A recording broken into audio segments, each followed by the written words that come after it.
Thanks for joining us for the Executive Series today. I'm talking to Matthew Booker, who is a portfolio manager at Spheria Emerging Companies. Matt, it's good to talk to you.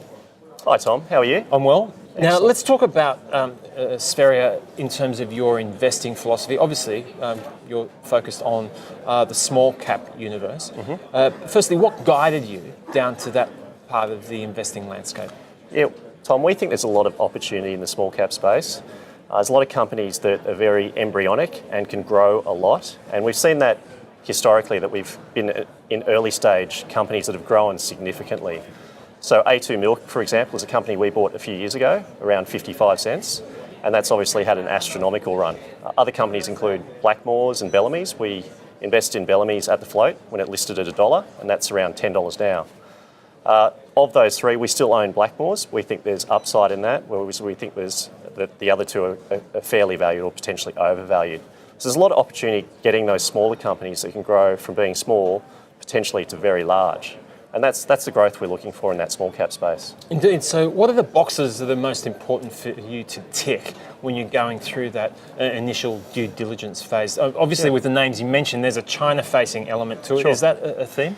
I think in the last few years it has been that Chinese-facing consumer that's driven a lot of the growth in our space, and that's where there's been a lot of return. But our focus is very much on cash flow. We're looking for companies that can generate good free cash flow, and they can generate free cash flow through the cycle and sustainable cash flow. So anyone that runs a business knows that cash flow is the lifeblood of a business. If you don't have cash flow, you've got a problem. Also, if the market shuts down and you don't generate cash flow, you can't self-fund through that window.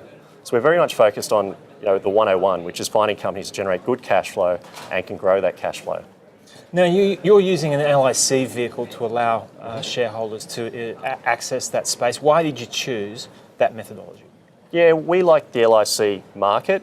We think our offering is quite unique. There's not a lot of small cap offerings in the market. Usually you have large cap offerings in that LIC space, and you also have micro cap offerings.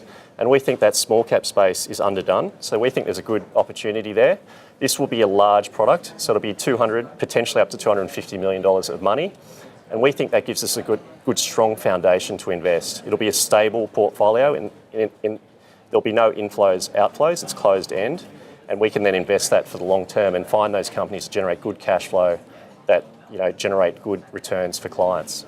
So when you look at the small cap space now, what do you regard as being like the defining forces that are acting on that universe? Yeah, the defining forces at the moment, there is a lot of speculation in the market. It's not all roses, and you've seen a lot of companies, like I said, get to astronomical levels that aren't sustainable. We're digging around beneath that, and we're finding good valuation and good opportunities still in the market, and we believe those companies could potentially be the next ones that re-rate. And are there any industries specifically that you look at most closely? Yeah, look, we look across the board. We own everything from mining to bioceuticals. To pharmaceutical companies. So one company we own is Certex. It is in the liver cancer treatment market, and it provides a salvage treatment. We think that company can grow significantly. It's a good cash flow generator, and we think it's undervalued by the market. The penetration It's been a difficult journey for Certex, though, hasn't it? It has been a difficult journey. It's been a bumpy ride. We think at the moment the market is underpricing the upside. The penetration rate of its product is less than 8% in the US market. We believe over time that 8% will grind higher.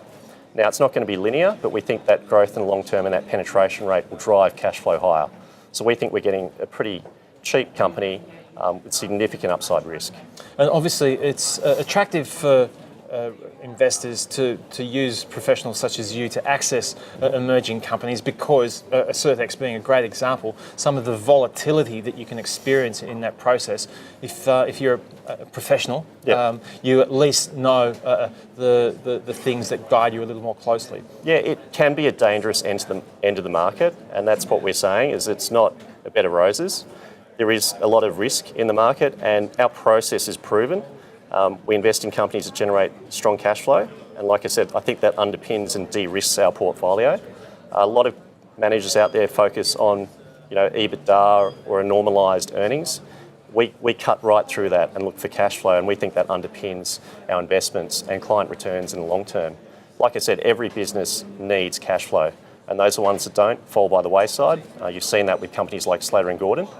if you go back through the history of that company, it rarely generated cash flow above 50% of its earnings. Those are the companies we want to discount and not invest in. Matt, it's been good talking to you today. Thanks for your time. Excellent. Thanks, Tom.